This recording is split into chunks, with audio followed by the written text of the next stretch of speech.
morning, good morning. Ayan, May 8 po ngayon. Mayo 8, araw ng Biyernes. So, mayroon po tayong city tour. At napakalapit po ng lugar na ating pagsusundan mga kabiyahero. Diyan lang po sa paglabas mismo ng kanto ng Grahe sa Quirino mga kabiyahero. Ayan, so alis na po tayo. Bali, 3 po yung naka-schedule na pupuntahan.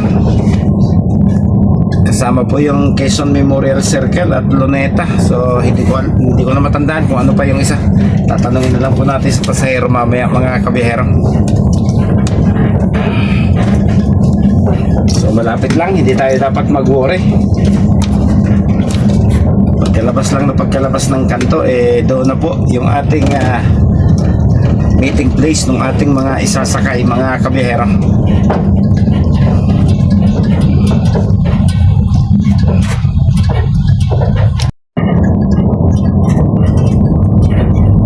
So maswerte tayo, wala pa rin pasok ang mga estudyante. Kung may pasok ang mga estudyante, malaking problema. Ay nako, crisis tayo ngayon. Sa taas po ng fuel ay talagang alaswertihan po na magkaroon tayo ng mga schedule ng biyahe. Mabuti na lang kahit pa paano nakakadalawang biyahe pa rin sa isang linggo. Alam natin bukas may biyahe pa rin po tayo patungo naman ang lalawigan ng Cavite. So medyo madaling araw po yun, 4:30 bukas yung biyahe natin.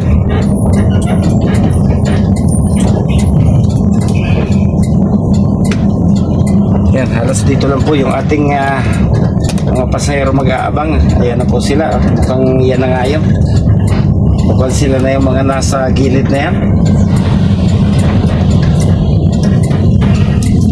Mukhang nagkakatipon-tipon na sila.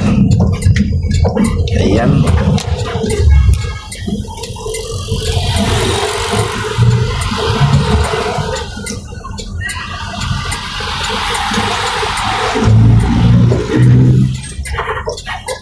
Okay.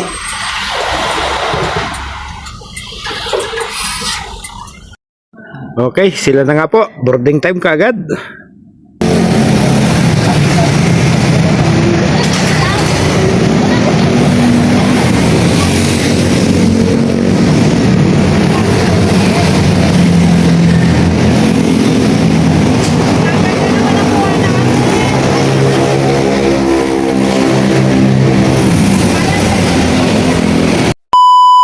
Manalangin muna tayo na pamumunahan ng ating child representative na si Resi. Rose, ba mag-picture? Picture. Rose, picture. Sa dulo, mag-picture kayo. In the name of the Father, and the Son, and the Holy Spirit. Rose, picture mo siya. Lord, thank you for bringing us together once again. Guide our hearts and minds as we speak and work toward our shared goals. Bless our Molave meeting with your presence and lead us with your wisdom so that all we do may be for the good of others. May our time together be filled with joy, understanding, and open hearts. Lord, gabayan niyo rin po kami sa biyahe po namin ngayon. Naway magiging safe po kami pag nandun na po kami at happy lang po, Lord. In your most holy name we pray. Amen. Okay, tapos na po yung kanilang prayer for safety.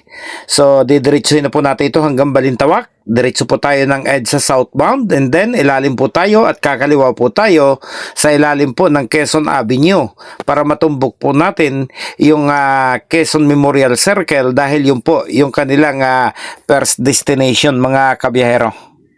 So tara, angkas po ulit kayo sa biyahe ko mga kabiyahero.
mga kabiyero, nakababa na po yung ating mga pasahero.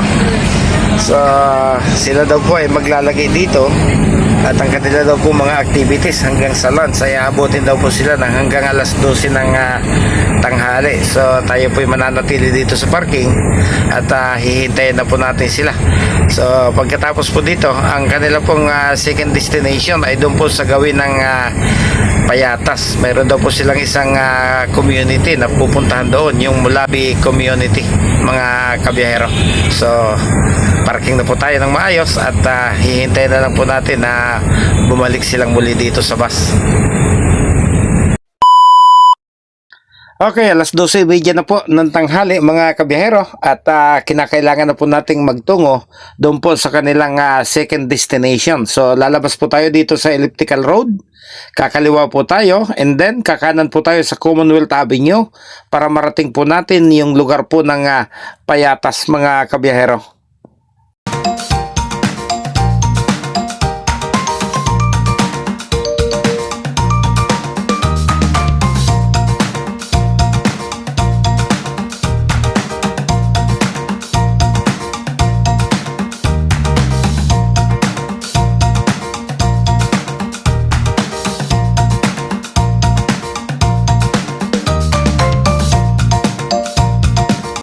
Nasa Commonwealth Avenue na po tayo mga kabiyero. Ayan, nasa tapat na po tayo ng Templo Central po ng kapatiran ng Iglesia ni Cristo.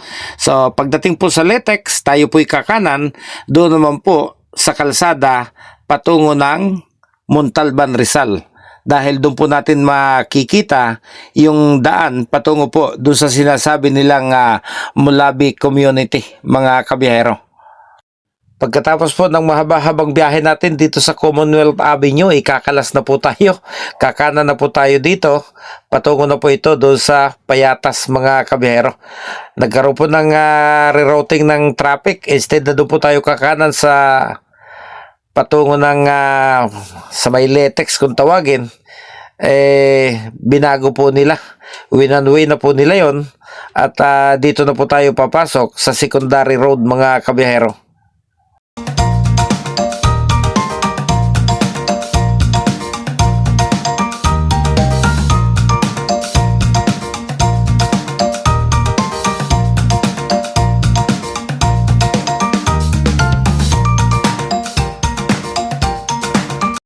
Okay naman po yung sukat ng kalsada. Ang problema po mga kabiyero ay yung mga sasakyan po na nag-aabang ng pasahero dito sa mismong kantuhan. Napakalaki po nitong ating bus at napakahaba kaya hirap na hirap po tayong makaliko. Muli, kakalas na po tayo sa main road at ito na raw po yung papasok patungo doon po sa Mulabi Community mga kabiyahero. So na-cancel na po yung Luneta dahil Friday daw ngayon, baka kapusin daw po sila ng oras. So ito na po yung ating last destination mga kabiyahero. Medyo may kasikipan nga lang po yung daan. So yan na po yung building na kanilang pupuntahan. Nakaraos po tayo pagkatapos na tanggalin ng ating mga pasahero yung ilang pong mga tricycle na nakasagabal po doon sa mga kanto. Hindi po kasi tayo makaliko. So ito na po yon, Mulabi Youth Home or Bahay Pag-asa. So hindi ko po alam kung pwedeng sabihin. Pasensya na kung medyo magkakamali ako. Pero ang pagkakaalam ko po, ito po yung building kung saan dinadala po yung mga youth offender, mga kabiyahero. Dito po sa lugar na ito dinadala. Walang mapaparadahan.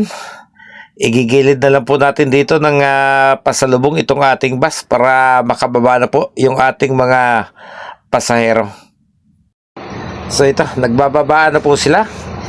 Ito po ay mga kabataan din na galing po dito sa Barangay Baysa, kasama po yung kanilang mga magulang at papasyal po sila rito upang ipakita po sa kanilang mga anak na dapat po iwasan nila na gumawa ng masama sa lipunan para hindi po sila humantong sa ganitong sitwasyon mga kabiyahero. Okay, maghihintay na po tayo sa kanila rito hanggang sa kanilang pag-uwi. Last destination na po ito. So oras na para muling magpaalam sa inyo. Maraming salamat.